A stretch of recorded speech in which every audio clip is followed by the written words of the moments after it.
"Leave before cops!" The words cracked across the marble lobby like a whip. Heads turned instantly. A dozen phones rose into the air, their tiny red lights blinking like watchful eyes. At the center of it stood a woman in a Navy uniform, hotel manager, posture rigid, finger jabbing forward like a spear. Her target, a black woman in a crisp white suit, clutching a leather folio against her chest. Calm, silent, unmoving. Beside her, a uniformed security officer shifted his weight, hand hovering inches from her arm, ready to drag her out. Behind them, rows of staff froze, their practiced smiles faltering. Guests, scattered across velvet chairs, leaned forward, whispering into one another's ears, some already pressing record. The scene looked less like hospitality and more like trial by fire. The manager's voice cut again, sharper than the crystal chandelier above them. "This lobby isn't for you. Step out now, or I'll make sure the police do it for you." Gasps rippled. A child clutched her mother's hand. A businessman near the reception desk shook his head slowly, murmuring, "This can't be happening here." Still, the woman in white didn't flinch. Her gaze held steady, like she'd seen this script before. The officer's hand touched her elbow firm, invasive. Phones zoomed in. Somewhere at the back of the crowd, a guest whispered, "Why are they treating her like this?" The answer didn't matter, not yet. What mattered was the picture.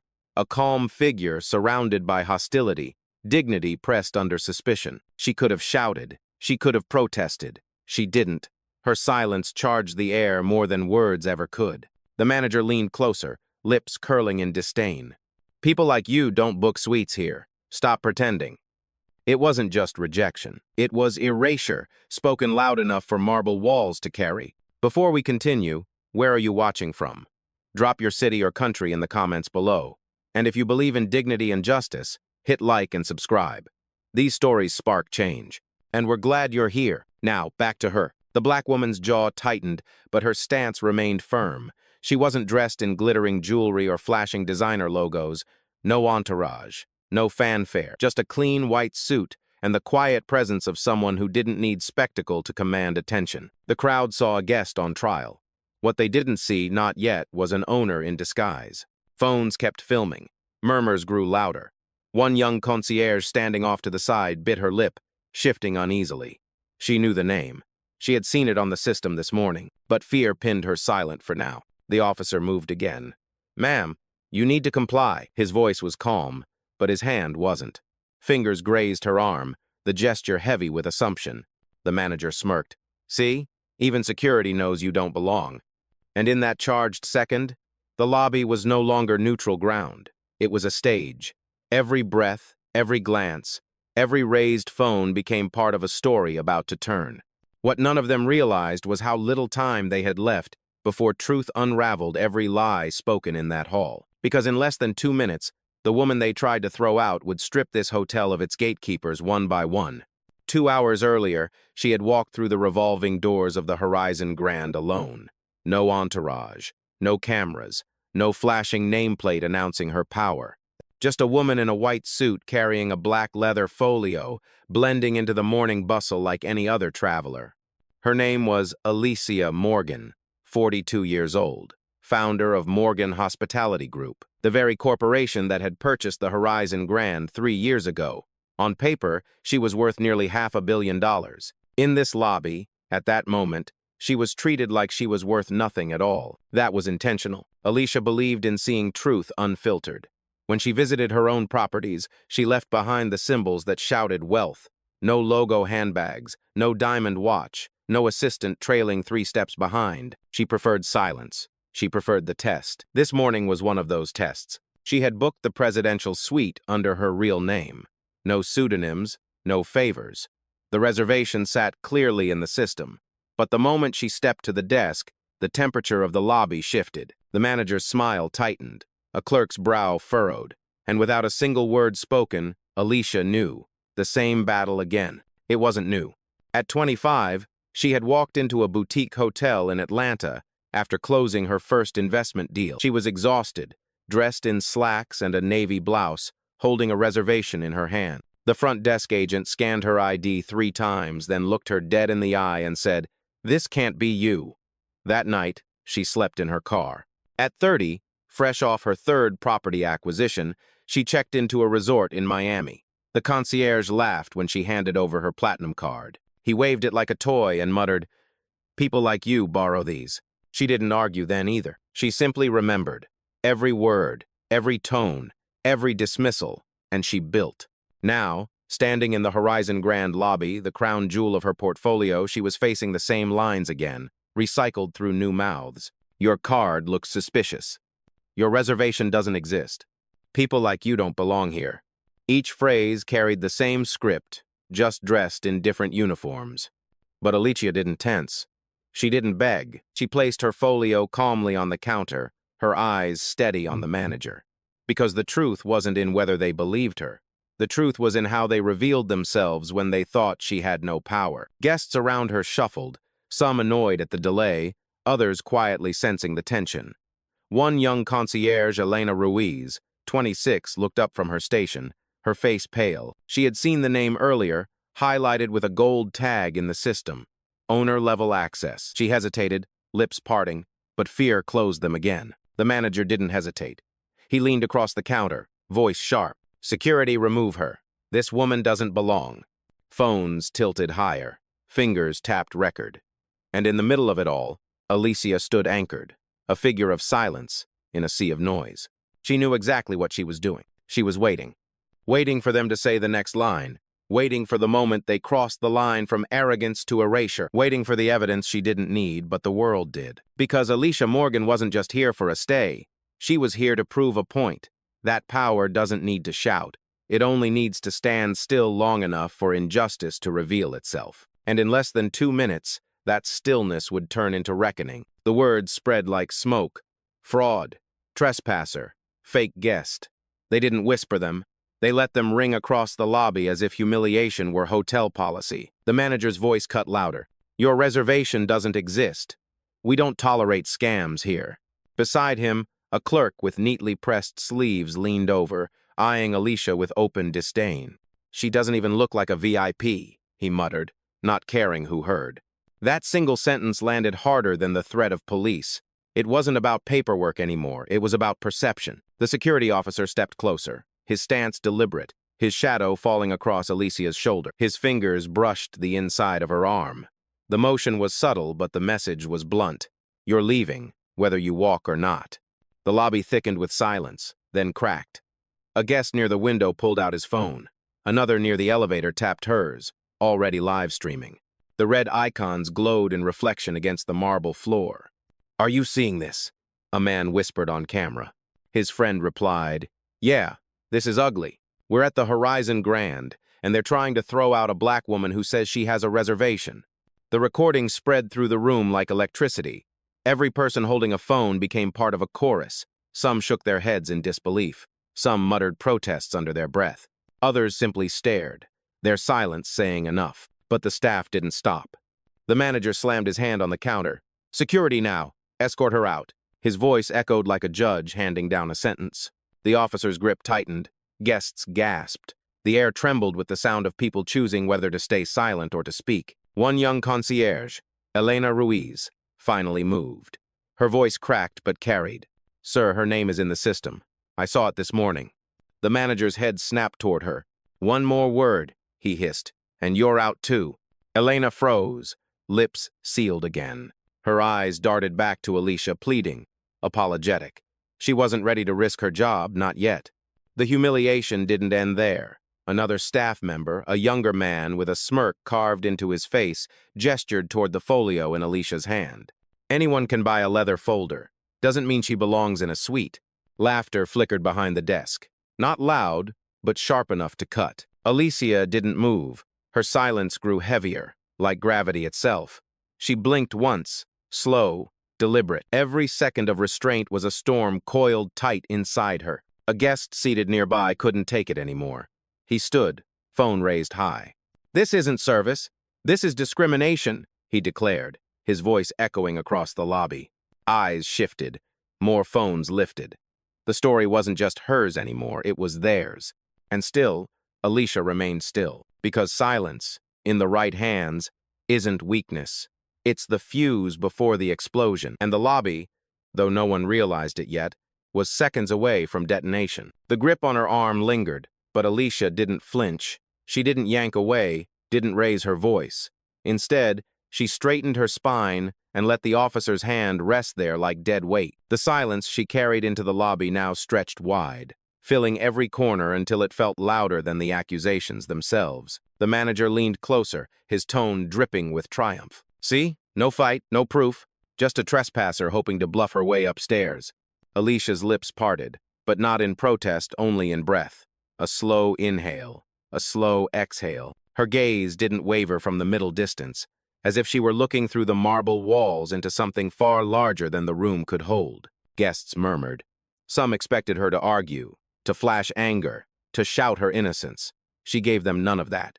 She chose stillness, and that stillness unsettled everyone. The security officer shifted uncomfortably, his grip loosening by instinct. Something in her composure contradicted the story he was told to believe. A teenager near the lounge whispered to his mother, "Why isn't she saying anything?" His mother whispered back, "Because she doesn't have to." The phones kept recording. Every second of silence became another frame, another clip, another piece of evidence. But Alicia wasn't thinking about the internet. Her mind flicked backward 20 years earlier, standing in a Charlotte lobby at 16, waiting for her parents. A clerk told her, "This area's for guests only." She'd explained she was a guest. They didn't listen. They escorted her to the sidewalk like she was trash. That memory burned, but she didn't tremble now. She held it in her chest like armor. Back in the present, the manager's voice rose, brittle with impatience. "Enough. You've wasted enough time. Take her out." The officer stepped forward, tugging lightly. Alicia didn't resist, but she didn't move either. She stood as if rooted to the marble itself. Her stillness became defiance. Her silence became indictment. A guest near the elevators muttered, "This is wrong." Another replied, "Yeah, she hasn't even said a word." The young concierge, Elena, clutched her clipboard so tightly her knuckles whitened. Her mouth opened, then closed again.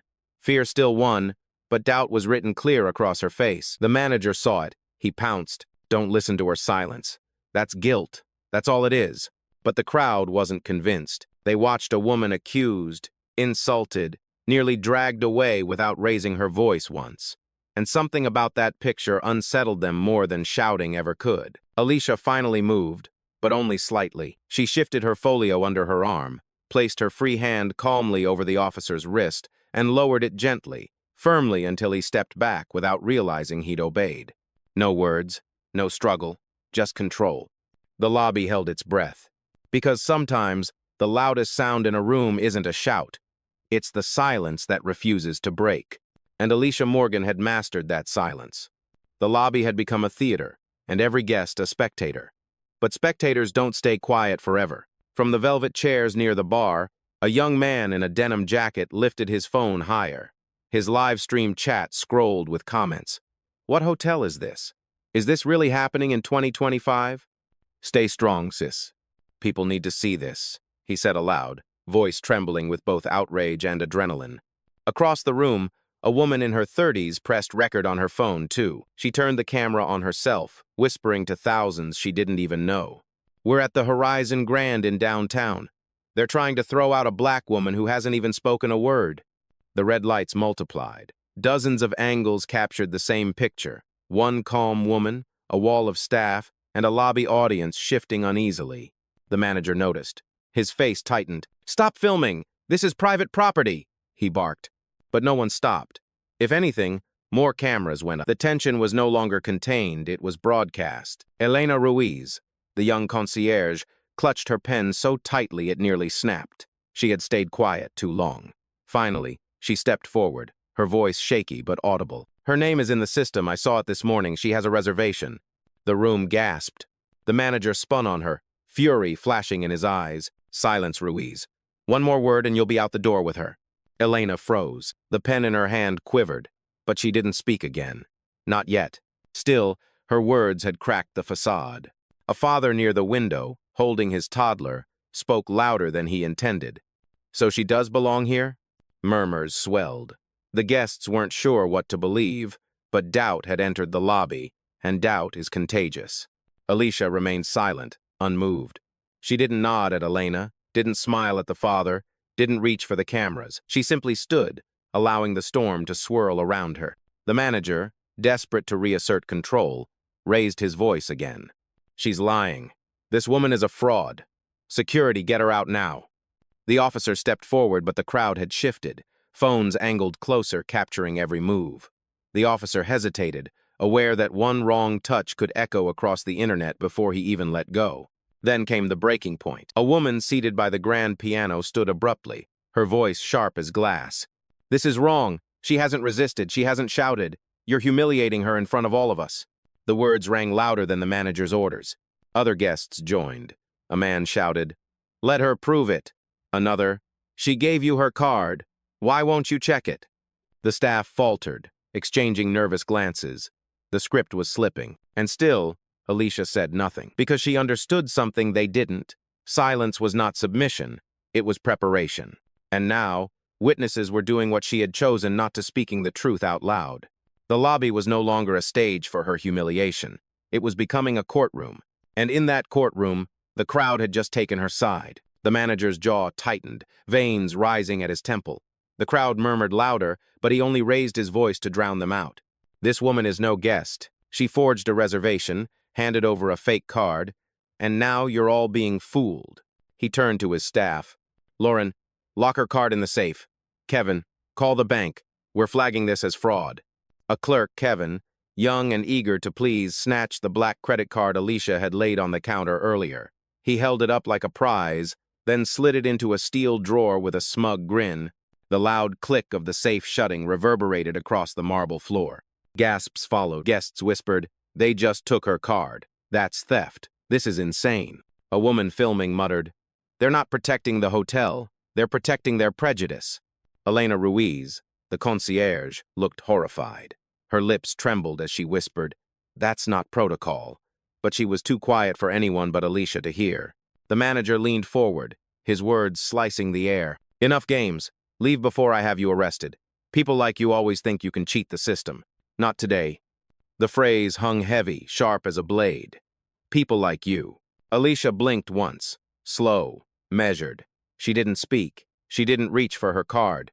She simply let the insult settle into the room, a stain everyone could see. And everyone did see. A guest by the espresso bar shook his head, voice loud. "Why won't you just check her reservation properly?" Another chimed in, "Because they don't want to. That's why." The murmur built momentum. Phones shifted closer. The manager's authority wavered. He could feel it slipping, so he pushed harder. "Security, remove her now. She's holding up paying clients." The officer hesitated. Cameras were inches from his face now. His hand hovered but didn't touch. Sensing hesitation, a senior clerk, Lauren, stepped out from behind the desk. Her blazer was stiff, her smile sharp. She reached for Alicia's arm, her voice dripping venom. "Come on. You've wasted enough of our time. You don't belong here." The crowd erupted. A woman yelled, "Don't touch her!" Someone else shouted, "She hasn't even resisted!" Phones caught every angle, the hand stretching toward Alicia, the flinch in the officer's posture, the widening eyes of onlookers. But Alicia remained anchored. Her voice hadn't risen once. Her silence had not cracked. And in that silence, the staff's cruelty screamed louder than anything she could have said. The manager slammed the counter with his palm, red with frustration. "Do you all see? She has no proof, no words, nothing. She's a fraud, and this lobby will not be her stage." But the irony was lost on him because the lobby had become a stage, and every phone recording was capturing the same truth. A woman calmly standing while authority unraveled around her. The moment teetered on a knife's edge. The staff clung to their false power. The crowd bristled with outrage. And Alicia, still unmoved, prepared for what came next, because they had just crossed the line from insult to violation. And once that line was crossed, there was no going back.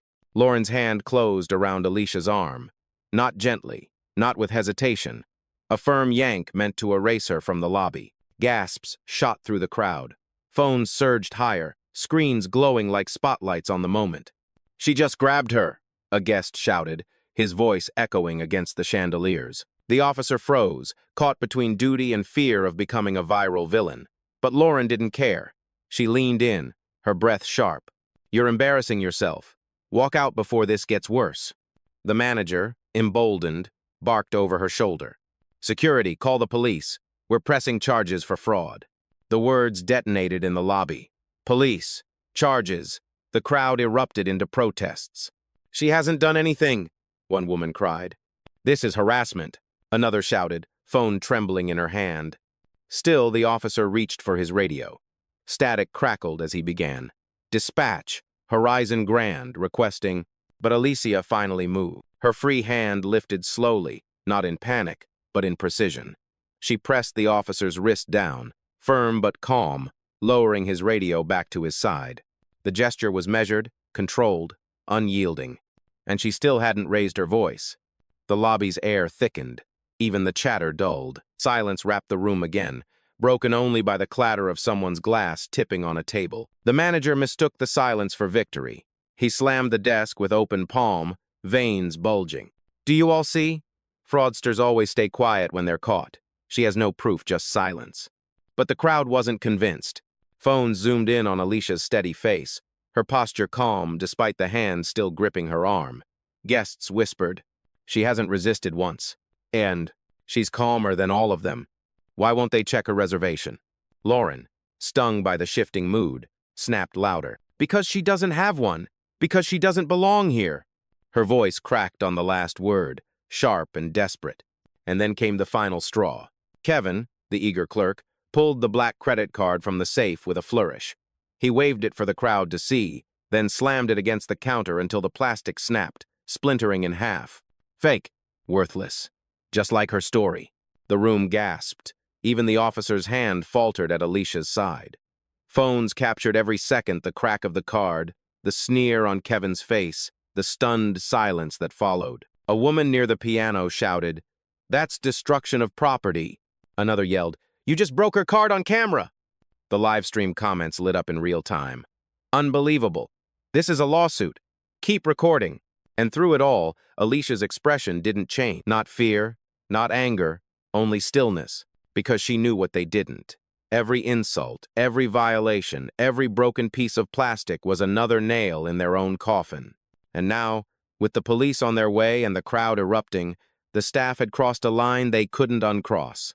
What none of them realized was that Alicia Morgan hadn't come here to be escorted out. She had come here to end this. The pieces of her black card still lay scattered across the counter like broken glass. Kevin smirked, proud of the wreckage. The manager folded his arms, basking in the illusion of triumph. But Alicia Morgan didn't bend. She shifted the leather folio under her arm, then calmly reached into the pocket of her white suit. From it, she pulled out a phone, sleek, silent, deliberate. The officer tensed. The staff sneered. The crowd leaned in. One thumb swipe. One contact tapped. And then, in a voice that carried just enough to be heard by the first two rows of onlookers, she spoke. "Initiate protocol. Log everything. Effective immediately." The line clicked alive. On the other end, a woman's voice responded without hesitation. "Confirmed. Recording system activated. Hotel network engaged." The words slid into the lobby like a knife, sharp and cold. The manager blinked, confused. "What are you doing?" Alicia didn't answer him. She didn't need to. She kept her gaze steady, phone still against her ear. "Flag all transactions. Lock all staff credentials tied to this property. Document incident under Security Code 4. The assistant's voice returned, crisp as steel. "Acknowledged. Credentials pending lockout. Internal board has been alerted." Whispers exploded. Guests turned to each other, muttering, "What's happening? Did she just say board? Credentials lockout?" The staff's smirks cracked. Lauren took a step back. "Credentials? What credentials?" Kevin stammered, "She's bluffing. Just ignore it." But Alicia's silence said otherwise. She lowered the phone, not to hang up, but to place it on speaker. The assistant's voice filled the lobby. "This incident is now logged at headquarters. Video and audio synchronized. Awaiting your confirmation, Miss Morgan." The name hit like thunder. Miss Morgan.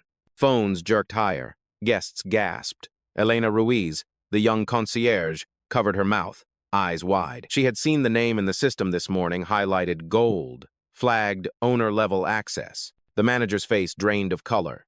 "Miss Morgan?" He repeated, the words trembling. Alicia finally turned her gaze on him. Calm, unflinching. The kind of look that held history, power, and consequence in equal measure. She didn't answer. Not yet. Instead, she let the silence stretch. Let the title hang in the air. Let every phone capture his fear as it bloomed across his face. The officer stepped back, hand dropping away from her arm. Even he wasn't willing to gamble now. The crowd erupted in whispers. She's the owner? No way. Did they just harass their own boss? Kevin's bravado evaporated. The pieces of the shattered card on the counter suddenly looked like evidence, not of fraud, but of his own arrogance. Lauren swallowed hard, glancing toward the safe, as if she could undo what had already been done. And Alicia Morgan? She stood taller than ever, not shouting, not gloating, just letting the truth ripple through the lobby like a storm no one saw coming. The first move had been made, and it wasn't hers to regret. The lobby had shifted.